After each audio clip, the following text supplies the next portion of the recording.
అనుదిన అరుణోదయ స్తుతి కార్యక్రమంలో అనుదినము మాతో కలిసి దేవుణ్ణి స్తుతిస్తున్న ప్రియ సహోదరి సహోదరులందరికీ మన రక్షకుడు ప్రభువైన యేసుక్రీస్తు నామములో మా హృదయపూర్వక వందనాలు తెలియజేస్తూ ఉన్నాం. నేటి ఉదయకాలం ముందు మన స్తుతి అంశం బాధించు వారి కొరకు ప్రార్థన చేయుడి. లూకా సువార్త 6వ అధ్యాయం 28వ వచనాన్ని చదువుకుందాం. మిమ్మును శపించు వారిని దీవించుడి, మిమ్మును బాధించు వారి కొరకు ప్రార్థన చేయుడి. ప్రియ సహోదరి సహోదరులారా, ఈ ఉదయకాలం మందు క్రీస్తు ఆజ్ఞలు అనే మాటని మనం ధ్యానం చేసుకుంటూ వస్తున్నాం. సుదీర్ఘంగా అనేక మాటలు యేసుప్రభు వారు ఈ లోకంలో జీవించినప్పుడు ఆయన పలికిన అనేక బోధల్లో కొన్ని ఆజ్ఞల రూపంలో మనం ఏం చేయాలి ఈ భూమి మీద ఉన్నప్పుడు, యేసుప్రభుని నమ్ముకున్న బిడ్డలుగా మనం ఏమేమి చేయాలనేది ఒక్కొక్క మాటగా ఆయన మాటల్ని జ్ఞాపకం చేసుకుంటూ మనం దేవుని స్తుతిస్తూ వస్తూ ఉన్నాం. ఎందుకంటే ఆజ్ఞ అతిక్రమమే పాపమని దేవుడు వాక్యం సెలవిస్తుంది. కాబట్టి మనం ఆయన ఇచ్చిన ఆజ్ఞలను మనం మీరకుండా ప్రతిసారి ఏదో ఒక కార్యక్రమం ద్వారా, ఏదో ఒక అవకాశం ద్వారా దేవుడు మనకిచ్చిన ఆజ్ఞల్ని జ్ఞాపకం చేసుకుంటూ, సరిదిద్దుకుంటూ, ప్రోత్సహించుకుంటూ దేవుని ఆజ్ఞల ప్రకారం జీవించాలి. ఎందుకంటే ఆజ్ఞను మీరితే పాపం. ఇక్కడ మనం చూసుకున్న ఒక ఆజ్ఞ ఏంటంటే బాధించు వారి కొరకు ప్రార్థన చేయాలి. ఫస్ట్ ఆఫ్ ఆల్ మనం ప్రార్థన చేయాలి. ప్రార్థన అంటే దేవునితో అడగటం, దేవునితో సంభాషించటం, దేవునితో ముచ్చటించటం, దేవునితో మన విషయాలు పంచుకోవటం. ఇక్కడ బాధించు వారి కొరకు ప్రార్థన చేయటము, మన గురించి ప్రార్థన చేయటం చాలా రకాలు ఉన్నాయి అందులో.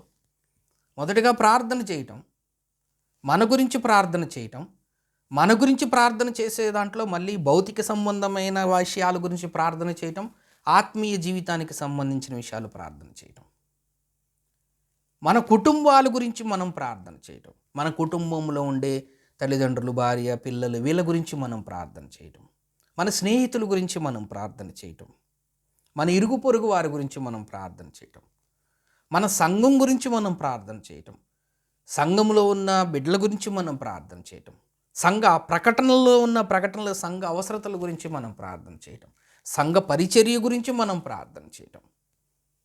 ఎన్ని ఒక ఎత్తు అయితే బాధించు వారి కొరకు ప్రార్థన చేయడం, బాధపడే వారి గురించి ప్రార్థన చేయటం కాదు, బాధించు వారి కొరకు ప్రార్థన చేయాలి. ఎవరు? మిమ్మును. ఆ మాటని మనం కావాలని ఆ మాటను చదువుకోకుండా బాధించు వారి కొరకు ప్రార్థన చేయడం చదువుకున్నాం. దాని ముందు ఎవరిని బాధించేవారిని, మనల్ని బాధించేవారిని. ఫస్ట్ ఆఫ్ ఆల్ మనం ప్రార్థన చేయాలి.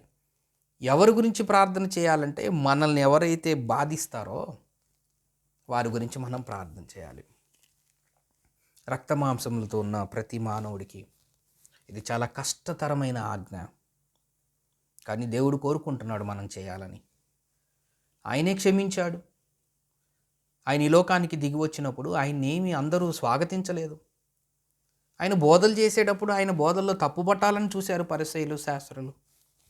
ఆయన ఏమన్నా ఆశ్చర్య కార్యాలు, అద్భుత కార్యాలు ఎవరికన్నా స్వస్థత ఉంటే స్వస్థత చేసినప్పుడు ఆయన విమర్శించారు. విశ్రాంతి దినం అన్నారు, అదన్నారు. ఎవరికన్నా అక్కర్లు ఉంటే తీరుస్తున్నప్పుడు ఆయన తప్పుపట్టారు. ఆయన బోధిస్తుంటే ఆయన బోధల్లో తప్పుపట్టారు.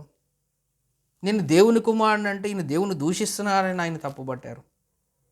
హేళన చేశారు, అవమానపరిచారు. చివరికి ఆయన బంధించారు, సిలువ వేయమన్నారు. న్యాయాధిపతి ఈయనలో ఏ దోషము లేదన్నారు. అయినా వాళ్ళ కోసం ఆయన్ని బంధించారు.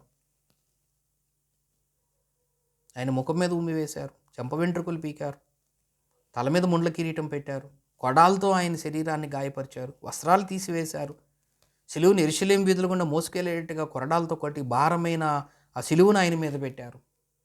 చేతుల్లో మేకులతో ఆ సిలువను బంధించారు, కాళ్ళల్లో మేకులు కొట్టారు. ఆకాశానికి భూమికి మధ్యలో ఆయన వేలాడదీశారు. ఎండలో ఆయన మన కోసం వేలాడాడు. స్వరూపాన్ని, సొగసును కోల్పోయారు. పక్కలో బల్లెపోటు పొడిస్తే రక్తంతో పాటు నీరు వచ్చింది. దాహం అంటే చేదు చెరుకిచ్చారు. ఇంకెంతకన్నా మనిషిని ఎంతగా బాధ పెట్టగలరు. అన్ని బాధలు పడుతూ కూడా తండ్రి వీరేం చేయుచున్నారో వీరు ఎరుగురు గనక వీరిని క్షమించండి ప్రార్థన చేశారు. ఆయన ప్రార్థనలో క్షమించాడు. తను కొట్టిన వారిని, ముళ్ళ కిరీటం పెట్టిన వాడిని, ముఖం మీద ఉమ్మి వేసిన వాడిని, చెంప వెంట్రుకలు పీకిన వాడిని, కొడా దెబ్బలు కొట్టిన వాడిని, కాళ్ళలో చేతుల్లో మేకులు పెట్టిన వాడిని. కొంతమంది అయితే నిన్ను నువ్వే రక్షించుకొని మమ్మల్ని రక్షించమని దొంగ చెప్పారు. అటు వెళ్ళేవాళ్ళు ఇటు వెళ్ళేవాళ్ళు తల ఊపుతూ ఆయన హేళన చేశారు. వాళ్ళందరినీ ఆయన క్షమించాడు. వీరేం చేస్తున్నారో వీరు ఎరుగురు కనుక వీరిని క్షమించు. మరి ఆయన బిడ్డలమైన మనం కూడా మనల్ని బాధించేవారు ఉంటారు. బాధ ఇష్టమైంది కాదు, బాధ చాలా కష్టమైంది. బాధ మన మనస్సుని సంతోషపరిచేది కాదు, బాధ మన శరీరాన్ని సంతోషపరిచేది కాదు, బాధ మనకి ఇష్టమైంది కాదు. బాధలు ఎవరూ కోరుకోరు.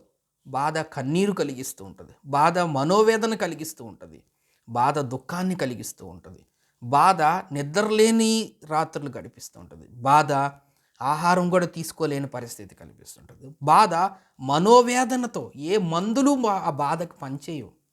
శరీరంలో అనారోగ్యం బాధ ఉంటే మందులతో నయమం వచ్చేమో, కానీ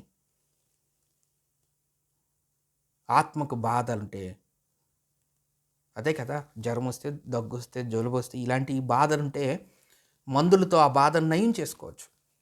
కానీ మిమ్మును బాధించువారంటే ఇది అనారోగ్యకి సంబంధించిన బాధ కాదు, ఇది మనసుకు సంబంధించిన బాధ. నిద్రలేని, ఆహారం తీసుకోలేని చాలా బాధ.